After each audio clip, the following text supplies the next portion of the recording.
Buenas tardes a todos los asistentes a nuestra entrevista virtual desde el programa de Comunicación Social y Periodismo de la Universidad Minuto de Dios y desde la asignatura de Periodismo Digital. Le damos una cordial bienvenida a nuestro invitado especial del día de hoy. Es el doctor Hernando Salazar Palacio. Doctor, muchas gracias por aceptar esta invitación y esta entrevista. Buenas tardes, Joaquín, y buenas tardes para todos los asistentes y las asistentes. Bueno, qué rico estar aquí hoy un viernes a esta hora hablando de periodismo. Bueno, doctor. Aquí estamos con mucho gusto para conversar. Bueno, doctor, de verdad muy amable, muchas gracias por esta colaboración. Y en la mesa de trabajo me acompañan en este día Ivonne Zapata y Viviana Posada. Pero sin más preámbulos, vamos a presentar a nuestro invitado. El doctor Hernando Salazar es ante todo orgullosamente ibaguereño. Él es comunicador social y periodista egresado de la Universidad de La Sabana. Actualmente ejerce funciones en la Jurisdicción Especial para la Paz y tiene una especialización en gerencia de comunicación organizacional. Además, cuenta con una amplia trayectoria en diferentes medios, como ha sido el periódico El Tiempo, la revista Semana. Como debemos iniciar nuestra entrevista por el tiempo, la primera pregunta, doctor, es la siguiente. ¿Cuáles son los retos que debe rebasar la educación superior para confrontar las barreras que establece esta pandemia del coronavirus? Pues mire, Joaquín y asistentes, el reto es muy grande porque, como ustedes saben, las universidades están muy preocupadas porque la matrícula de estudiantes va a caer significativamente. No se sabe si entre un 30 y hasta un 50% calculan en algunas universidades. Entonces, ¿qué ocurrió? Yo sigo siendo profesor de la Universidad Javeriana. ¿Y qué ocurrió a mediados de este semestre? Pues que nos tocó irnos a la virtualidad, e irnos a la virtualidad un poco como a la fuerza. Entonces, en ese sentido, ha sido traumático, ha sido traumático ese cambio. No quiere decir que no se haya podido seguir enseñando o que no se haya seguido aprendiendo. Yo también estoy haciendo una maestría en la Javeriana, entonces soy profesor y soy alumno, y soy profesor virtual y alumno virtual.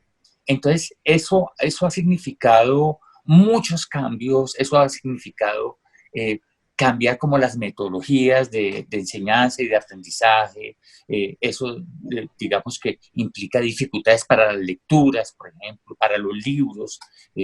No todos los libros están disponibles de manera virtual. Eso es difícil.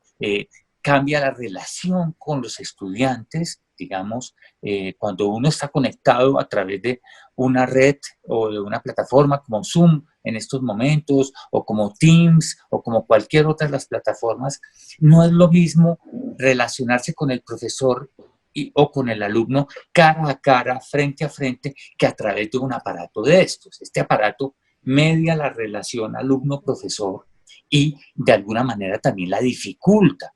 Cuando uno está dando clases, uno sabe que tiene unas personas que están conectadas, pero la pregunta es qué tan conectadas están con el profesor, porque pueden estar conectadas con su dispositivo, pero haciendo otras cosas. Estoy un poco exagerando la situación. Y lo mismo pasa cuando uno recibe la clase. De pronto uno escucha al profesor y está leyendo algo de la clase. Entonces digamos que hay un tema ahí complicado de la relación y del vínculo que se genera a través de la virtualidad, y también de los recursos que se utilizan para la enseñanza y para el aprendizaje, porque digamos que hay que ser mucho más creativos, hay que buscar cosas que puedan motivar más a las personas a enseñar o a aprender, y digamos que estamos en eso. Entonces ya nos cogió el final del semestre y vendrá el segundo semestre de este año, que todavía está lleno de incertidumbres, porque no sabemos,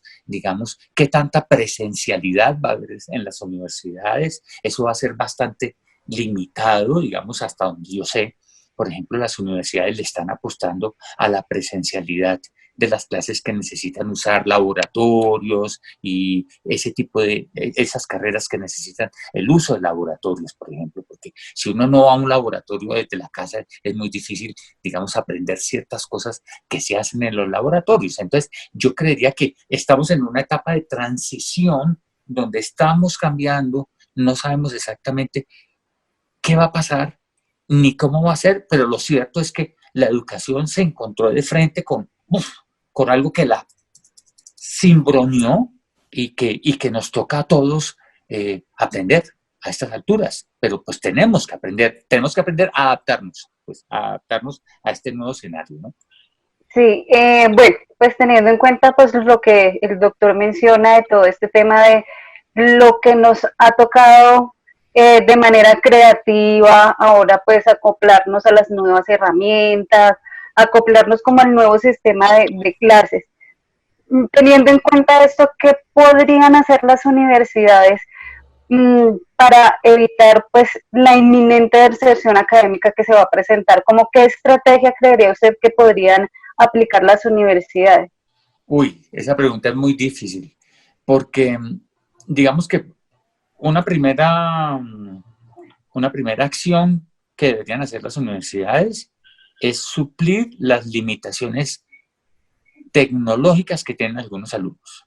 Porque, por ejemplo, hablo por el caso de la Universidad Javeriana, yo me he enterado que hay alumnos que por sus condiciones económicas no tienen, por ejemplo, un computador. Y entonces las universidades tienen que entrar a ayudarles a esos estudiantes a tener un computador que les permita conectarse con la virtualidad. Entonces, eso es un tema complejo. Las universidades tienen que hacer una gran inversión en tecnología y al mismo tiempo tienen que ver qué facilidades les dan a los estudiantes para que continúen en la universidad y no se vayan. Digamos que esto va a obligar a que cambien muchas cosas. Esto también, digamos, por el otro lado nos está diciendo, mire, uno puede aprender sin ir a un edificio. Eso también es cierto. Digamos que las universidades que hacen edificios y construyen obras y aulas, de alguna manera, esta situación nos está demostrando que, que, que puede haber unos esquemas mucho más flexibles, pensados en los tiempos de los estudiantes, pero sí me parece que la respuesta es las universidades están pasando por un momento muy difícil, la educación superior está pasando por un momento difícil y la educación en general. Ahora estaba viendo unas estadísticas del Ministerio de Educación. Hay 2.400.000 y pico de estudiantes de educación superior en Colombia. Y dice uno, bueno, ¿y esos estudiantes? ¿Qué va a pasar con esos estudiantes? ¿Cuántos se van a ir? ¿Cuántos van a continuar? ¿Cómo logramos que esos estudiantes también tengan como un proyecto de vida ahora en la virtualidad? ¿Cómo logramos adaptarnos a esas nuevas circunstancias, a esas nuevas necesidades? ¿Cómo las universidades pueden facilitarles a los estudiantes el pago de sus matrículas? Todo eso. Entonces, digamos que no tengo clara la respuesta. Si estabas buscando una respuesta, no la tengo clara. Hay muchas cosas y creo que cada universidad está viendo cómo se adapta a esta nueva situación, ¿no? Pues estamos viendo un colapso económico muy fuerte, ¿no? Pero vemos que en las empresas de comunicaciones ha habido un problema de despidos acerca, pues desde antes, ¿no? Antes de toda la pandemia, pero ahora ha cogido mucha fuerza esto. En estos Uh últimos -huh. días, pues me enteré de despidos en Canal Capital, en Noticias Uno, en Semana. Uh Sacaron a -huh. 25 personas esta semana. Entonces viendo todo esto, eh, ¿qué pueden hacer las universidades que continúen ofreciendo los mismos programas académicos que no se ajustan a la nueva realidad de empleabilidad que hay en el país? En verdad es una cosa muy preocupante. ¿Y qué podrían hacer para trabajar con ese tema que ahora está quejando tanto a los profesionales que salimos? No, pues las universidades se tienen que replantear muchas cosas. Y aunque la palabra está un poco gastada en estos días, se tienen que reinventar.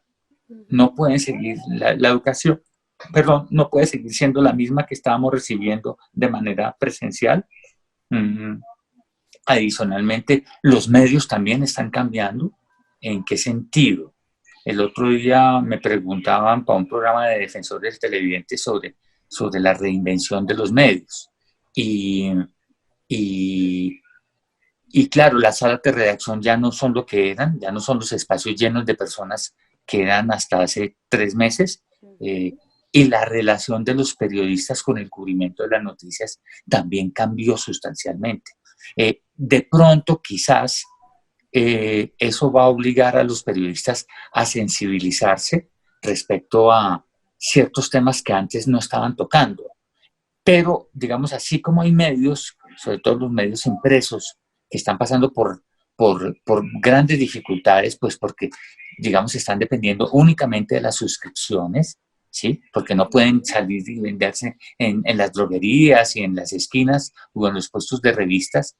Hay otros medios que no les está yendo nada mal, digamos, en medio de todo, digamos, a mí alguien me comentaba que en el Canal 1, por ejemplo, la pauta se mantiene, digamos, la gente sigue viendo televisión y la gente está oyendo radio. Entonces, creo que aquí hay de todo un poquito, porque si están alegando algunos medios, sobre todo los medios electrónicos, los medios audiovisuales, perdón, comerciales, sí, que no, que es que resulta que es tradicionales. que, sí, no, pues no, el consumo de radio ha aumentado, el consumo de televisión ha aumentado, puede que el consumo de medios impresos haya disminuido, pero el consumo digital ha crecido. Entonces, digamos que esto también llega en medio de la otra crisis, que los medios tradicionales estaban en crisis, teniendo en cuenta de que las redes sociales habían cambiado su forma de trabajar, su forma de acercarse a los hechos. Entonces, esto va a obligar al periodismo a cambiar y a ver cómo sigue relacionándose con el mundo de aquí en adelante, ¿cierto? Y también va a cambiar el trabajo periodístico. El trabajo periodístico y el trabajo en los medios venía en un franco deterioro desde hace mucho tiempo. Es decir, cada vez, digamos, cada vez menos plazas de trabajo, mucho trabajo por menos plata, reducción de salarios. Yo también me he enterado de algunos medios que han reducido salarios en esta crisis. Es decir, que le dijeron a la gente se tienen que bajar, vamos a tener que hacer una reducción, los hicieron firmar nuevos contratos. Es complicada la situación, ¿no? Porque también, digamos, que la economía está muy resentida por la pandemia. Entonces, digamos que todos sufren, ¿no? Claro.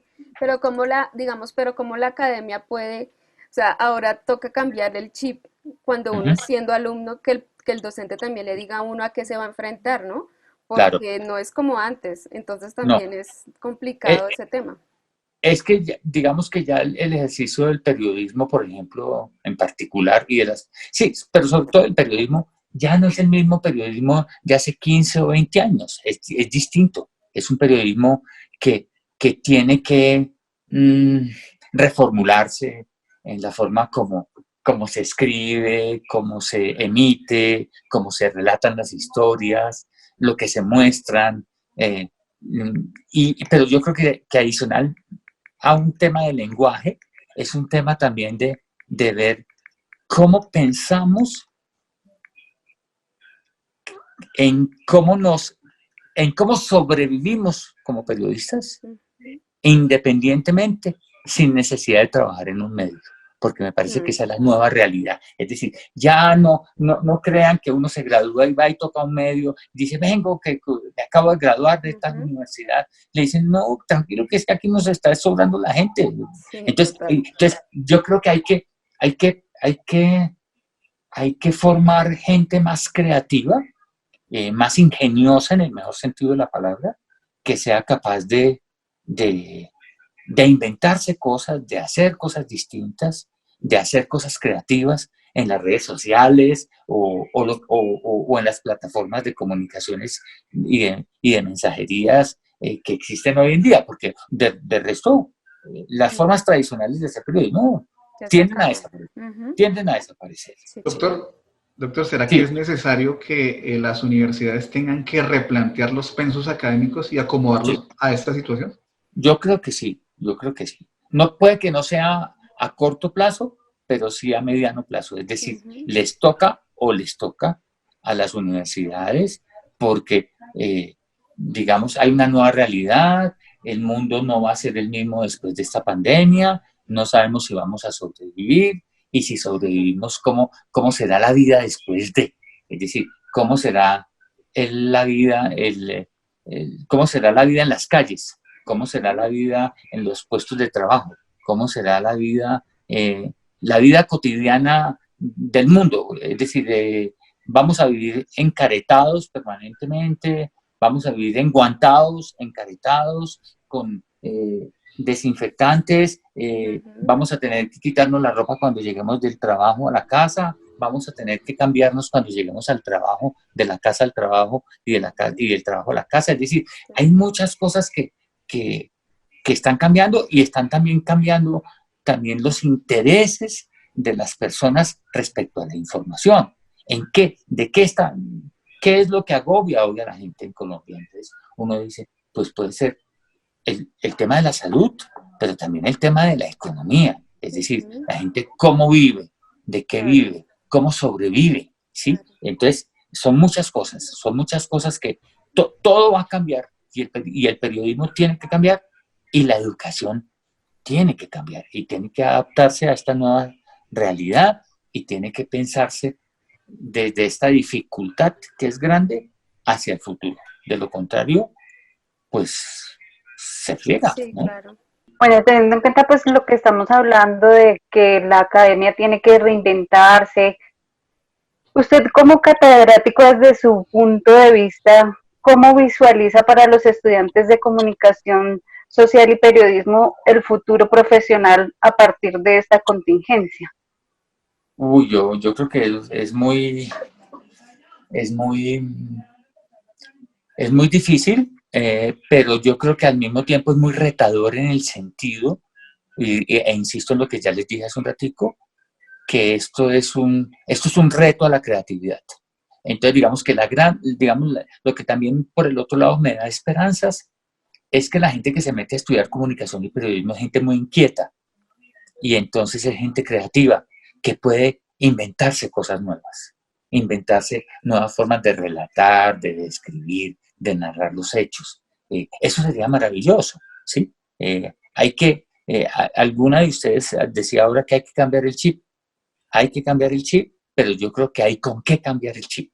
Digamos que, y en la educación también, en el mundo de la educación, hay gente muy creativa y muy innovadora y es el momento de crear y de innovar para mejorar y para adaptarnos a lo que viene, ¿no? Y para enfrentar lo que viene, ¿no? Yo escuché una entrevista suya donde usted hablaba de las malas prácticas y me parecía súper interesante lo que usted hablaba de esto, ¿no? Para nosotros pues como comunicadores. Entonces, ¿cómo hacer en la academia para que en verdad uno pueda como periodista no caer en esas malas prácticas, ¿no? Porque es como lo que uno ve todos los días con el afán de conseguir audiencia y lo vemos ahora con lo del contagio y todo esto. En Sí, verdad que a veces abusan de esas malas prácticas y generan una cantidad de temores y de pánico. Y sí. pues, ¿qué opina de esto, no? ¿Cómo se podría manejar eso? Es que yo creo que las prácticas de alguna manera las prácticas hablan del profesional o el que ejerce un oficio.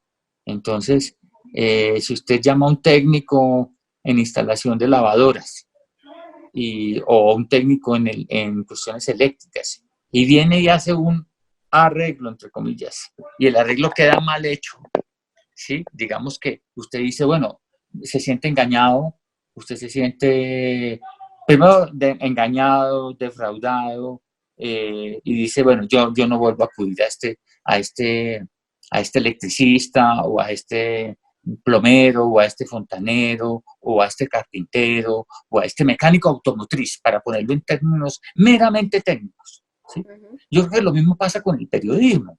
El periodismo, digamos que permanentemente está, o el periodista permanentemente está jugándose su credibilidad con sus prácticas. Entonces, claro, hay unas prácticas perversas como en todos los oficios, ¿cierto? Pero me parece que en la medida en que los periodistas repitan las malas prácticas o las malas prácticas del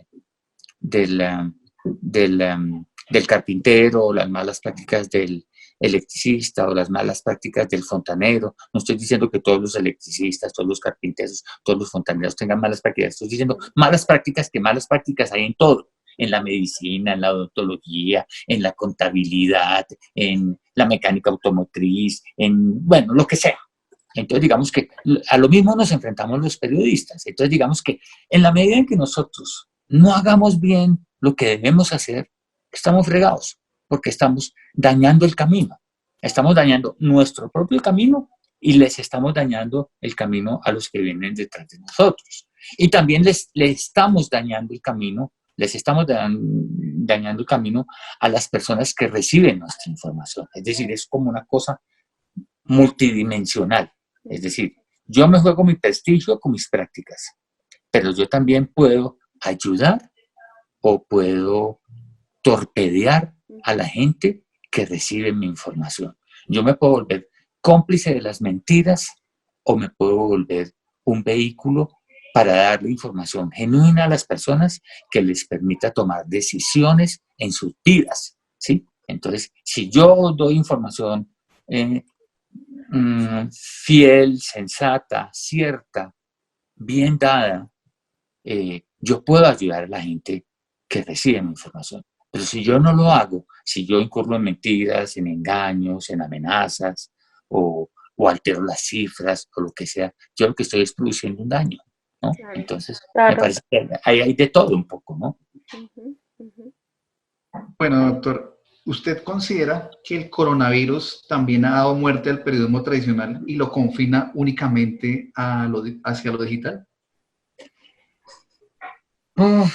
Yo no sé, yo no sería tan categórico, yo no sería tan categórico, porque de todas maneras ahí va el periodismo. Lo que pasa es que el periodismo se ha tenido que adaptar y entonces ahora se ejerce bajo unas circunstancias muy distintas, ¿sí? Pero el coronavirus no ha matado el periodismo.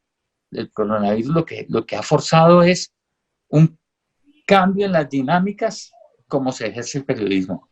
Y entonces he ahí el dilema, es cómo vamos a cambiar nuestro ejercicio, cómo nos vamos a adaptar, cómo nos vamos a volver como periodistas personajes que le den información útil a la gente del común para sobrevivir en esta pandemia, ¿sí?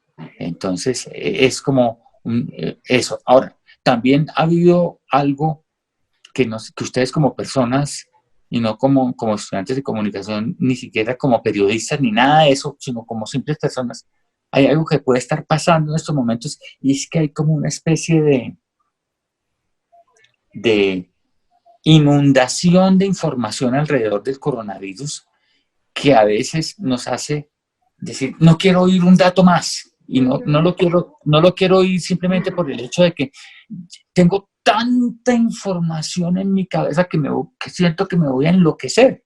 Y me parece que yo creo que los periodistas deberíamos ser capaces de ver cómo logramos lidiar con eso, porque de todas maneras hay un tema que no hemos tocado y que es el tema psicológico de la pandemia. O sea, la pandemia nos ha alterado a todos en el encierro, ¿cierto? En las relaciones personales, familiares, laborales. El trabajo desde la casa se volvió una cosa muy, muy invasiva, ¿sí? Es decir, no hay horarios, no hay días, no hay horas, no hay momentos. Es decir, uno no puede estar tranquilo almorzando porque lo están bombardeando permanentemente. Entonces, Hay tiempos en familia. nada. No existe. Solo reuniones, y entonces ¿a qué horas pienso? ¿Sí? ¿Y a qué horas descanso? Entonces digamos que sería bueno que nosotros como periodistas fuéramos capaces de ponernos en eso y tratar de ayudar a la gente a que pueda sobrevivir, como ya lo he dicho, y salir adelante, y a que no se enloquezca, pues porque, Sí, porque hay mucha gente muy alterada, muy crispada, ¿no? Sí. Doctor, en su libro Ética y Periodismo, usted habla de los contextos y efectos de la información. También dice que las redes sociales no tienen editores y comenta que los comunicadores sociales deben ser los veedores de esta situación. ¿Cómo nos podría explicar un poquito más esto? Pues yo creo que, para desarrollar lo que yo planteo en el libro, definitivamente las redes no tienen editores. En ese sentido, como los comunicadores participamos de las redes, ahí es donde podemos marcar una diferencia sustancial con los demás contenidos que circulan por las redes. No sé si soy claro, es decir, por las redes circula mucha cosa, infinidad de cosas, muchas cosas buenas y también muchas cosas malas. Creo que ahí también se terminan por imponer